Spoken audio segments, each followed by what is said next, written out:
Keiichi, over here! Someone tugged lightly on the back of my shirt collar. It was Shion. She becked me outside the crowded ring of people. You know, now that I look at it more, I'm starting to think the version I played like years ago had the other art style. It's like 3 different art styles that I know of. There's this art style here, then there's another one, and that's different but pretty decent looking. And then you've got the original with the deformed hands. And I remember it was the other one that I'd played through, not the deformed hand ones. I'm assuming this because I can remember the scene that's coming up, and I remember the art style, so it must be different art style that I'd originally the way I played it, because they have to be patched, because like they didn't actually have like the updated art style when they originally released these, but whatever. She backed me outside the crowd ringing people. She had a mischievous grin on her face, and I took it as her saying she knew a good place nobody else knew. Shion, what's up? Just be quiet and come with me. So she told me so. She ran in a big detour around the club. And it's great to have someone who knows the lay of the land here at times like this. Anytime I don't really tend to see, that sentence, lay of the land. But I always think of Bob Ross for that, though, because he's always like that. Think about the lay of the land. Impressed though I was, I nearly lost sight of her right away. No more getting separated from me. I ran after her so that I wouldn't be left behind. As I wandered in anticipation what kind of secret slots Shion had in mind, we left the crowd of people and went around to the back of the shrine grounds. Hey, wait, where are we going? We're getting further and further away. Shh, just stay quiet and follow me, you'll understand soon. Shion gave me a wink that reminded me of Mion as she said that. It's just like, you could think of this scene going in different types of directions, really, isn't it? It's just like, oh, let's go away from the people together, shall we? No sign of people and not much moonlight, it was dark. We had gotten pretty far away from the crowd of people on shrine grounds. I always could see Rika-chan's dance from here. I see there's some high spot around here, isn't there? Like a rooftop or somewhere we can look down at it, right? What? Why do we have to climb onto the roof? Well, how else are we supposed to say Rika-chan's dance? Do you really want to see Rika-chan's dance? Rika-chan, could it be that your strike zone is really low? I don't think we're understanding each other here. Want you going to show me somewhere I could see Rika-chan's dance from easily? What? Who made that promise? What's going on? Why me? Why do I always misunderstand Shion? Is it my fault? Am I just reading the wrong things into it? Are you just dense? Then why did you call me all the way out here? With an expression that indicated she wasn't fooling around, she pressed her index finger to her lips and said slowly and quietly, "This place is a dark, dead, empty spot. You can't see it from the festival grounds, and now male and female of the same age are all alone together." Look at this bee! She's not planning something crazy again, is she? Shh! Look over there. See? Shion whispered, pointing into the dark under it.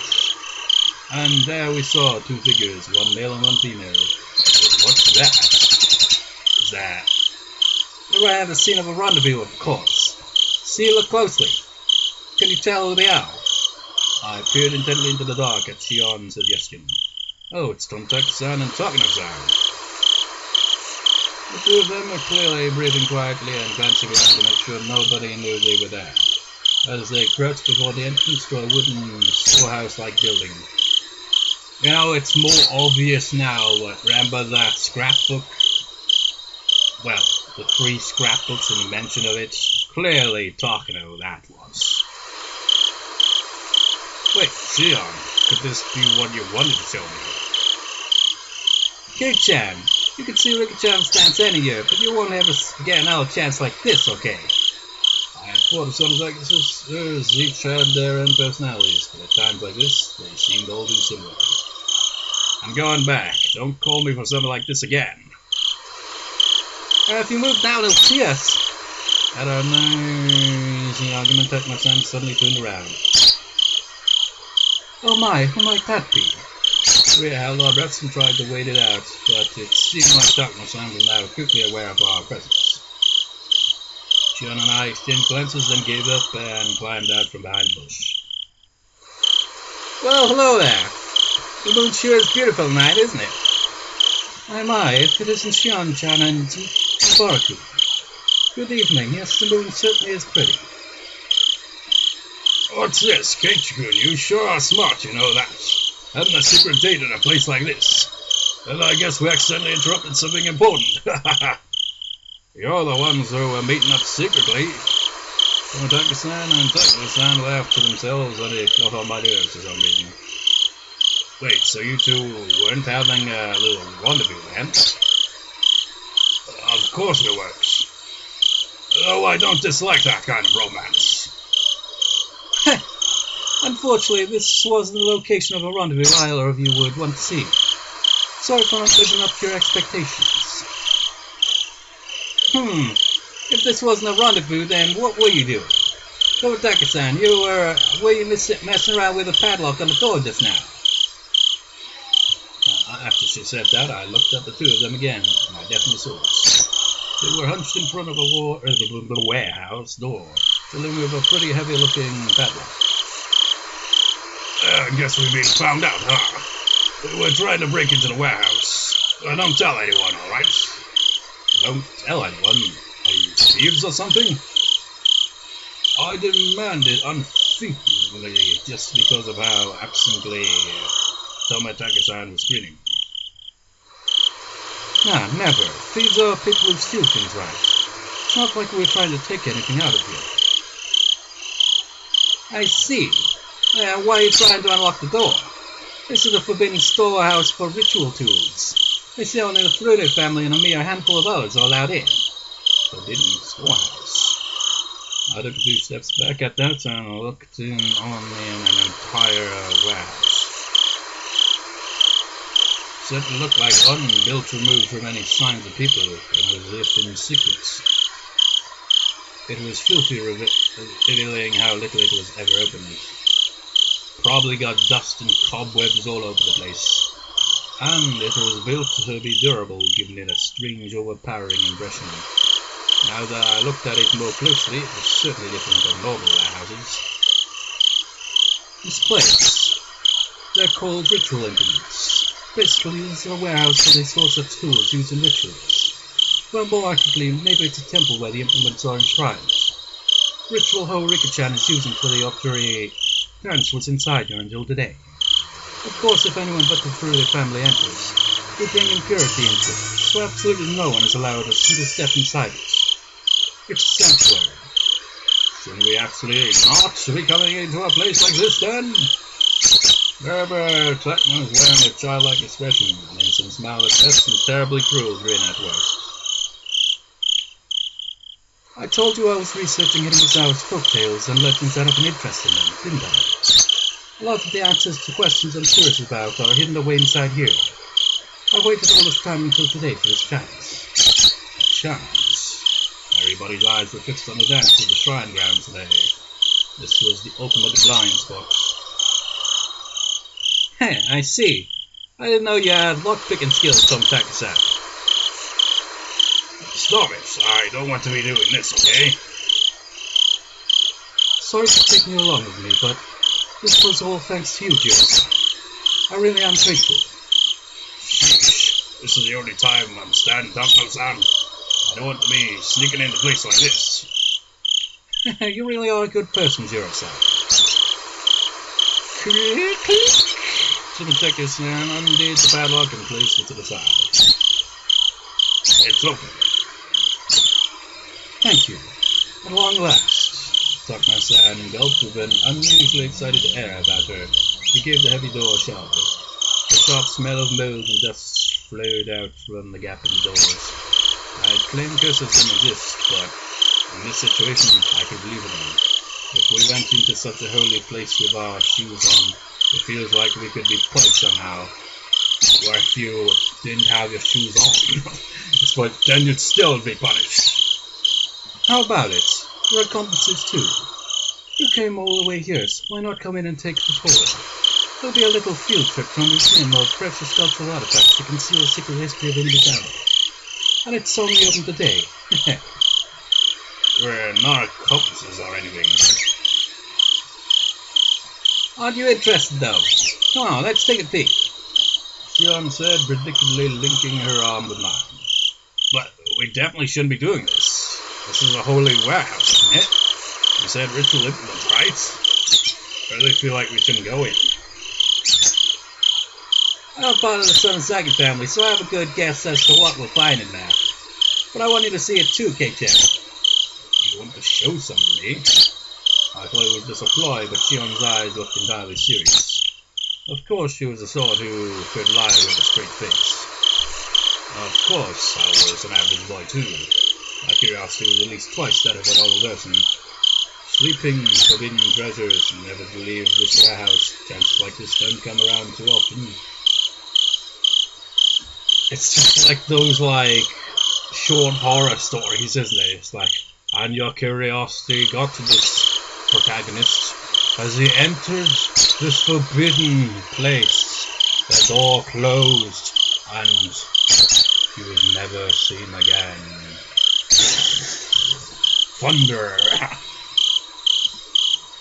If I had to choose, then I want to see. Until the locked door is open, though. I don't know about this. If you're not interested, Keiichi, then you can leave now. I think you'll wonder about it later, though. Tomitake spoke after listening to our discussion, himself having sat down on the stairs to take a short rest. I'll keep watch here. Go in and check it out with them. I'm not too interested, but it might be pretty interesting for a young guy like you, Keiichi. He started laughing mischievously. There was no real will in his laughter. Tomitake-san, you know what's in here? Kind. Takano-san told me all about it. Must be a pain to have to go along with your companion's scenic hobbies, huh? Tomitake-san didn't answer that, only responding with a pained smile. Takano-san had this kind of scary air about her, like she dropped absolutely everything else for something she had an interest in and go straight for it. But Tomitake-san, on the other hand, seemed like the gold standard of what a normal person should be. It's just like, when he said that, it's like, picture this, like, yeah. And it's like, not just personality, but look-wise, it's like, yeah, everyone must be buff as shit, have hands that are literally like the size of their face. I mean, look how buff he is, it's like, Jesus Christ. Well, at least he hasn't skipped leg day by the looks of it. I mean, we don't see his legs, but they look like his whole body's in proportion. It's just like thinking of like, the freaking bodybuilders in Pokemon XD Gale of Darkness, where their lower body is actually puny compared to the upper body. Well, I know as always should be. Having him tell me so frankly to go check it out suddenly made the guilt feel lighter. Okay, but just a little. If it's not interesting, I'm leaving. Dear guide, Shion gave me a no on me on like a week. Looks like we're decided. Shall we go inside? Higurashi, we'll leave this to you. Tomitake-san waved his hand to see us off.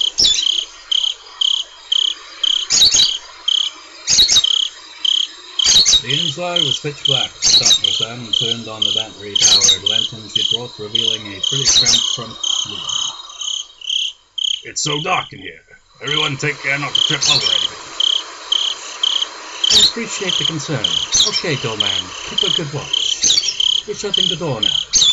Takano-san smiled quietly as if leaving Tomitake-san out something fun and began to close the door. And, alright everyone, have fun. Then, they would never see it again. There was a low, heavy and loud noise, and we were completely cut off from the outside world and covered in silent darkness. Takano-san's lantern was the only light we had. And then, suddenly, it went out. It'll be fine, it's an outdoor lantern with backup batteries inside. It won't go out or anything. Looks like Takano noticed my uneasy expression. I couldn't help but blush a little and avert my gaze. Deeper inside, there was a heavy and old but sturdy door with solemn decorations. It was the last door sealing away what was within. Strange how it was an antechamber, even though it's just a warehouse, isn't it? I believe it's set up this way so that you open one door at a time, never letting the room with all the tools be seen from the outside. Takano-san explained this, awfully impressed by the construction. But still, it's really dark in there. That over there, it's as far as circuit breaker hanging from the contour wiring, clumsily attached to the wall. Oh, here, oh wait, that's him. Oh, here, isn't this the light switch or something? I flipped the biggest switch I can find, and with a click, the pitch black room was illuminated by an old bare light bulb. Everyone scrunched up their faces at the sudden throne-like brightness. Don't! Before she even finished, Shion slapped my hand and put the switch back. There was another loud click, and the room returned to darkness on the lantern for illumination. Ow! You can't, Kei-chan! He snuck in here, remember? If you turn on the light, he might give us away. I'm still by Shion fairly harshly. It looked like she was worried about whether someone had seen them from the momentary lights. It's all right. It was only for a moment. Takano-san remained a relaxed adult. It seemed like she was confident she could talk her way out of it with someone did see. Let's go in. Here we go. There. The even heavier door opened, and this time it wasn't just the dust that came out with the air. There was also a nasty smell. One smell was like opening a dust-filled cupboard in the back of a kitchen that hadn't been opened in years. And the other smell, the nasty one, was hard to explain. It was like the raw odor of a fish market. And how the sound echoed this room felt far larger than the purpose. Takano-san held up her lantern and revealed the contents of the expansive room. Whoa! At the back wall of the storehouse, right in front of us, was a Buddha-like holy object standing there looking down at us. I was taken aback by its unseen force, lit up by the slender beam of the lantern. That's the guardian god of Nibisawa, Rika. It's far grander than the one at the shrine. Rika, so this is a straight protected Nibisawa. Didn't he just say it was a Buddha statue, though? It probably looks different, I'd imagine. He just probably just thought that and his, like, I don't know, big statue of a holy-looking figure. I don't know. The one god in the holy land of Nibisawa from the impurities of the outside world, and the one delivering punishment after punishment upon those who attempted to sully the land with the damned construction. It looks like there are far more tools stored here than I thought, but it is so sad. None of them have been maintained. Unfortunate that they're in such a state. Even in the dim light, I could see a lot of strange objects lining the walls, ceiling, and shelves. Takano-san, speaking as if in a trance, was infatuated by the various implements filling the dark room. They weren't very first for a light or traditional, but instead, they were more like the workshop of a blacksmith or a carpenter. There were a lot of large wooden and metal tools packed in here. Putting it bluntly, it was all pretty boring stuff. I'd imagine there would be more artistic things in here from the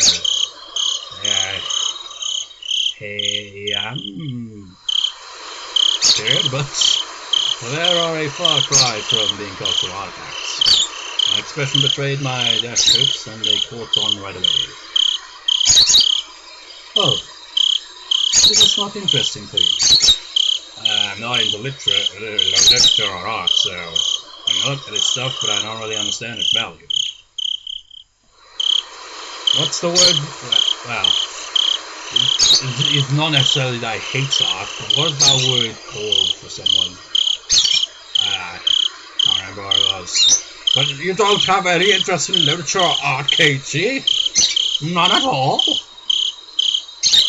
Keiichi-kun, you really do look like you don't get it. I guess that's only natural. Takano-san reached into a paper bag that she'd been holding the whole time and took out a warm scrapbook and began to flip through it. And just for you, Keiichi-kun, I'll tell you an old story. It's a common tale in this region. If you go to the library, it would even be on the recommended reading list. telling stories in such a dark, creepy place. It's like, okay, everyone, let's go around the lantern. Story time. She must have a horror story in mind. Shion's face belly, nothing but calm. If she had the same personality as Miran, she'd have found fault with me being scared. I'll endure it for now and pretend to be calm. Okay, alright, I'll read it. After confirming that I was going to be quiet and listen, she began to speak softly, like a kindergarten teacher reading a picture book. Long, long ago, in a certain village in the mountains, there was a swamp. This swamp was very, very deep. Some even called it bottomless. People said it was connected to hell, the land of demons. The rumors said that it was deeper than the ocean, and that anyone it followed would sink into the underworld, a bottomless swamp. Its name was Watanagashi. Wait, I thought back to the story I heard yesterday about the sacrifices sinking in the bottomless swamp. Could that be the swamp she's talking about? So then the village was enemies out, right? You catch on quickly. That's right. Though it was called Watanagashi village at the time. Watanagashi village. That's a pretty inauspicious name. It evokes quite the image, doesn't it? I hear that the name was changed in the Meiji period. The name of the swamp connected to hell was called Watanagashi, which meant the Demon's Abyss. The Demon's Abyss. I remember looking in my dictionary for a translation on this. An Oni obviously means demon, or it's like an ogre, but, you know. So it could be the Demon's Abyss, the Ogre's Abyss, I don't know. But Gafuchi, I think it's in here. Or at least some variation. Gafuchi.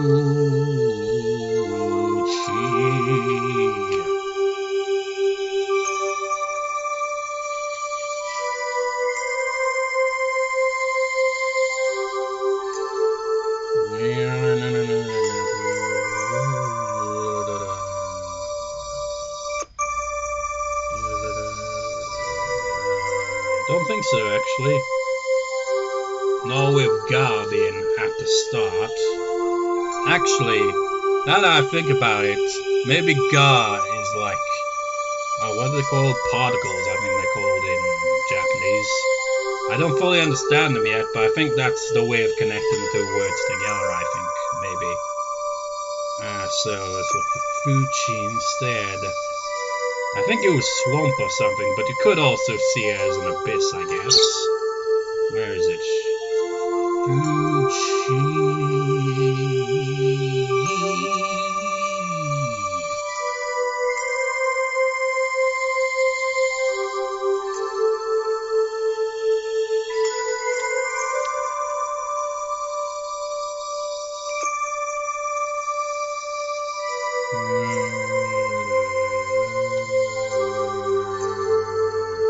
Where the hell is it?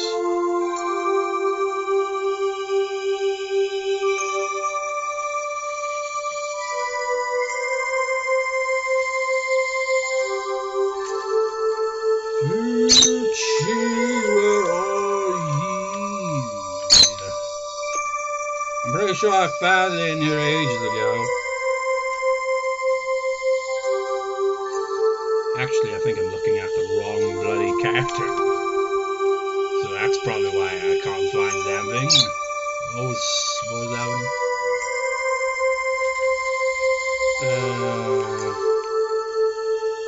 Yeah, I was looking at he. Oh yeah, I remember now.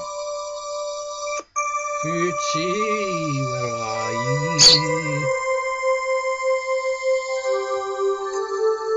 Actually, Fuchi in here translates to edge. So maybe that could also be seen as an abyss as well, like an edge into the abyss.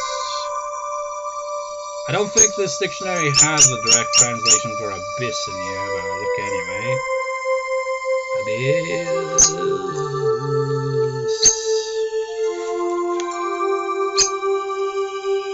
Yeah, it doesn't. I think it has it for something else.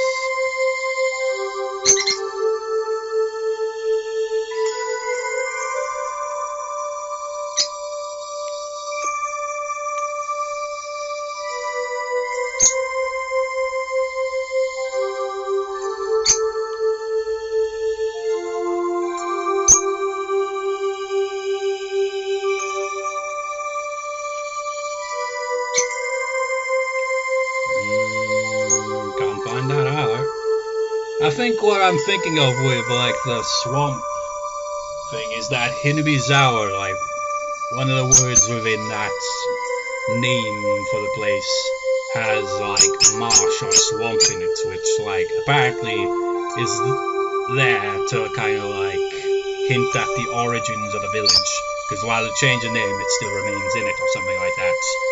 But yeah, Demon's Abyss, I guess that works. The Demon's Edge, maybe you could see that as also being the Abyss. Actually, we're gonna have a look at Ga. Ga. Particles, where are ye?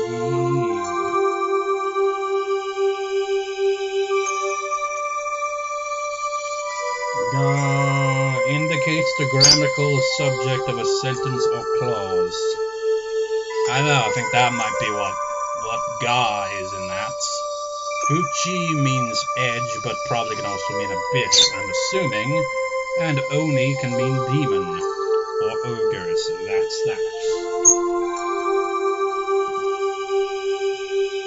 Why another swamp connected to hell is called Onika Fuchi, which meant the demons of Earth, and the true name of this village, Hinabizawa, was Onika Fuchi village. I think it was Zawa. God damn it, I'm gonna keep freaking looking back at this freaking dictionary now. Was it Zawa that was...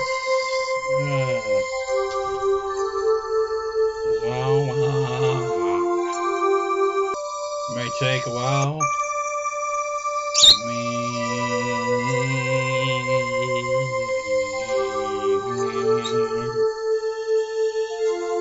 I remember, man. I can't remember where it is. So that's kind of a contradiction, really, isn't it?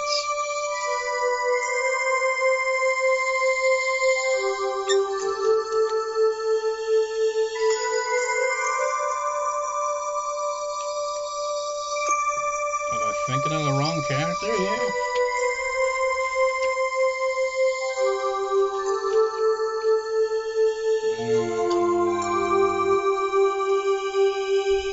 No, I'm thinking of the right one. It's not there. That was a waste of time. I can't find any of those freaking like syllables connecting together anywhere in my dictionary. But I do remember, seeing marsh, like, translated. I don't know if it was because of the kanji character I found, or whether it was the hiragana, or I've just confused myself. Anyways, villagers belong to her abyss, or to hell, in other words. They lived their lives worshipping the swamp said to connect to it. But then one day, demons began to appear one after the other from deep in the swamp. The villagers feared that hell was overflowing. The demons mercilessly attacked the villagers. They could only watch in fear. They could do no more than hide themselves and tremble. So, did someone exterminate them? Unfortunately, there is no Momotaro or Superman in this fairy tale. Then, did they get the whole village together to fight them? Heavens no. The villagers weren't nearly strong enough to fight on equal terms with the demons. Then the only recourse would be to flee the village. They couldn't do that either. To the villagers, it was their beloved homeland. It didn't matter how terrifying the demons, they wouldn't have run away so easily. Then what did they do? Wouldn't they just get wiped out? Unable to fight, unable to run. All they could do was wait for the village to be destroyed. Then when everyone had lost hope, their god, Oyashiro-sama, descended unto them. I see, so Oyashiro-sama came down from the sky and beat up all the demons then. You're such a boy, Kei-chan. You always jump straight to using force to resolve things. Shion sighed a little annoyed and embarrassed, and I held my tongue. The thing about Oyashiro-sama, he wasn't a violent god who would beat them up like you're saying. He was a kind god filled with love and benevolence. The strength of Oyashiro-sama descended from the heavens couldn't be compared to that of the demons. They didn't even fight, they simply prostrated themselves before his radiant authority. Oyashiro-sama urged them to go back to hell from whence they came, but the demons wept and challenged him, saying they could never return. The world of the demons, too, has harsh commandments. They claim that they had been banished from hell. Demons who didn't have a place to go either in hell or in the human worlds. Well, if that's the case, they'd have to be pretty bad demons, wouldn't they? Of course, they were at fault for attacking the village. They deeply reflected on it and were sorry. It's like, we're sorry, we just like nearly wiped out the village. Can you forgive us? It's just like this picture, like, you know, like in history where you hear about like villages being pillaged and stuff like that. I mean, imagine that scenario where they just like suddenly feel remorse. Like, can you villages ever forgive us for doing all these horrible things to your people? It's like, okay, we forgive you, you silly fools. Just wouldn't seem right, would it? As the villagers conversed amongst themselves, little by little they came to pity the demons, and after talking with everyone in the village, they decided to live alongside them. There are fairy tales of them being exterminated or driven away, but you don't often hear one where they live in peace. You're right. Demons are supposed to symbolize all evils. The story where they decide to live together with humans is certainly strange. Plot twist is like, but aren't they one and the same? Dun dun dun! In a way, it's like, if you really look at it, like, as a species, we're pretty freaking bunch of bastards, really, aren't we? I mean, think of all the freaking shit that humanity has done to our species, the world itself, and our own throughout history. We're a bunch of fucking assholes, as a species, really, aren't we? It's like, take and, that's it. It's like, we take, but we give little back. We're a bunch of shitheads. Well, not all, but you get the idea. Sort of, maybe. When the demons first heard the villagers' invitation, they doubted their ears, but soon burst into tears of joy. This story is weird, isn't it? The villagers had given them a place to live. It was said that in payment for this good deed, the demons shared their many kinds of power and secrets with the villagers. Shion was very pleased with this happy exchange. He gave the demons the bodies of humans so that they would be indistinguishable from the villagers. He himself decided on the surface and stay on the surface and watch over the everlasting peace between them. A land in which man, demon, and God live together. I thought the word demon was a noun meaning evil that needs to be exterminated. A god may have meditated for them, but you don't often hear happy endings like that where both sides live in harmony. I see, I guess it is kind of interesting. Although the normal fairy tale ends there, it was revised quite a bit during the Edo period into a much longer story. Wow, it's just like makes it sound like Japan was the opposite of Europe when it came to fairy tales, isn't it? Like, meanwhile in Europe, they're all like, let's make fucked up fairy tales that have shitty endings. Meanwhile, Japan doing the opposite there. It's like, no, we'll have fairy tales that may be fucked up, but at least they have a happy ending. It resolves. But I imagine it's not really the case. I imagine they've got a mix of the two, I'd imagine. You got fairy tales where it's like, and then they all died. The end. And then have some that are like, and they all lived happily ever after the end. Imagine the same with Europe, but you always hear like, of like, really popular fairy tales, and then you see their origins, and you're just like, dude, what the fuck, man? After that, the humans and demons intermixed, and eventually there was no difference between them. So the demons end up disappearing? No, not at all. Half of them stayed just as they were. The knowledge the villagers had received from the demons eventually made them into something inhuman that people call transcendent. They were well aware of the power that they had was heresy, and as those below worshipped them, they lived out their lives in secrecy. This story is the root of many derivative tales and pieces of fiction. It's the foundation, I mean. The basis. What do you mean by roots? She means the part about the villagers having demon blood. What I mean is, all the legends from around here are based on the premise that the villagers are descended from demons. There was a hint of amusement in Shion's face as she said that. It was like she wanted to say that she too had demon blood in her. Is there any proof for that? Maybe it's somehow rooted in historical fact beyond just fairy tales. Oh, my Barakun. Then do you believe that demons really did come out of the swamp and breed with humans? Well, it's not that I don't believe it, but when she said demons, she meant the ones from hell, but in ancient Japan, the word wasn't necessarily used to denote only that kind, right? The more well-known use involves the drifting foreigner theory. That's such an odd thing, isn't it? The drifting foreigner theory. As the story goes, Westerners who were shipwrecked in nearby seas had such remarkably different customs that they were called demons. Japanese people were relatively similar in appearances to all Asians, but everything about those from the West was different. Their physiques, their faces, and their skin color. You know, honestly, if we're talking ancient times, don't blame them on that. It's like, they were demons. You know, you freaking read history, man. Just like, going around the world, it's like, oh, okay, yeah, we're all peace, hugs and kisses, exchanging gifts. Now fuck off, we're taking over this place, bitch! I mean, like, what the hell, man? In Japan, terms like red demon and blue demon evoke images especially of Westerners. Red and blue demon. Lacking in skin pigments, Westerners would sunburn easily and turn red. Oh! They'd have to be sunburned quite a lot for that to work. Being fair-skinned, I think blood vessels appeared on their skin would look blue too. What? Being fair-skinned, I think blood vessels appear on the skin would turn... What? A handful of accidental alien would drift into Japan and come under persecution, being called demons.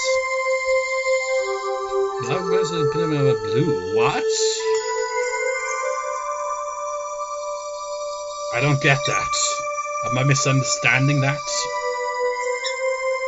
I'm white, my blood is red like everyone else's. Was he talking about something different or what? I don't know, I'm confused. They would flee into the mountains to survive, turn into bandit groups and attack villages for food and the like. I just gotta be curious now. I wonder, like, from like a non-Asian country, what country was the first outside of that to come in contact with ancient Japan? I kind of think of it. Was it? I might be thinking of different. Is it Maori people? I can't remember, but there was apparently like even Japan itself is not exactly, got like that kind of history where it's all like, well, obviously no country has this, but like how there's so many history where it's like the indigenous, whatever the word is, like people that live there, and then another people come around and they're just like, no bitch, this is ours now. And I think something like that happened in Japan's past as well. Is there a single country in this world that hasn't had that happen? Probably not. How does that explanation sound? Maybe it's a bit childish. How does that explanation sound? Maybe it's a bit childish, but I forgot that I was voice acting her. Takano gave me a weird smile when, having come up with such an impromptu hypothesis, I unconsciously followed it up with self-deprecation. Still, she didn't smile as if to make fun of me. It's not ridiculous. There are a lot of people who subscribe to the drifting foreigner theory. Even so, nobody actually knows what happens. Were they groups of foreigners who had turned to banditry, or were they really demons who had come from the bottom of the world? Then, Takano-san, which one do you believe? The truth of the matter aside, I'd rather believe the more fantastic explanation. It's more fun that way, isn't it? The answer made her sound a wee bit like a romantic. Actually, the other one does seem like it could make sense. Except it'd still be a bit of a stretch. Like a bunch of some foreigners come in the country and they're just like, we're gonna pillage this place, fuck you! And then suddenly things start to change and they're just like, you know what, we're really sorry, man. Can we live here? It's like, Oh, you tried to wipe out our entire village, but fuck it, come on in. It's actually, that's a thing, really, isn't it? So you've got, like, some countries where it is, like, really stand-up places. Just remember this one place in South America that has, like, this full-on German-looking village because, like, people from Germany had immigrated there and they decided to set up their own, like, their own culture back from home and stuff like that. And it's a case of, like, loads of that, really. If it's, like, a lot of people from one country go to another country, it could, like, lead to them having their own kind of, like, stuff set up like that. Not all the time, but I don't know.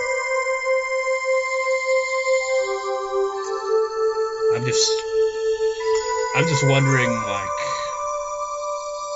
I am curious about that. If I remember too, I'm going to Google to see what the history is like. If that is just like, what was it like when Westerners first came to Japan? Were they like, hey, you got resources? We want resources. Or were they just like, hello, how are you? Oh shit, we don't speak the same language. That's a good point, really, isn't it? You see, like, I've seen videos like those kind of, what would they be called? Those isolated tribes that have somehow kind of stayed away from the modern world, really. And you, like, see, like, people interact with them and, like, they don't have a clue what any of the other person is saying, but they somehow manage to communicate them, as in the same case there. It's kind of unusual how it works, isn't it? Like, you can somehow get it across without even knowing the same language, although it must be a lot more difficult, obviously. That's a radio sound, weaving like a romanticist. Let's get back to the plots. Here I'd watch you reject unrealistic stories like that. Now then, this is where the fun begins. Darkness then brought an end to her storytelling and waits for a moment as if to tantalize us. It's been nearly 2 hours this recording. Suddenly Shion looked around as if something had caught her eye. Her head bobbed to and fro like she was making sure nothing had changed. Oh, what's wrong, Shion?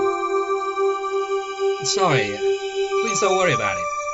Shion pretended as though nothing had happened. Dr. San also made sure nothing had happened, then cleared her throat and broached the next subject. I explained that half the villagers are demon blood. That blood, they actually say that it's the blood of the kind of demon that eats people. Man-eating demons? That escalated quickly. Indeed it did.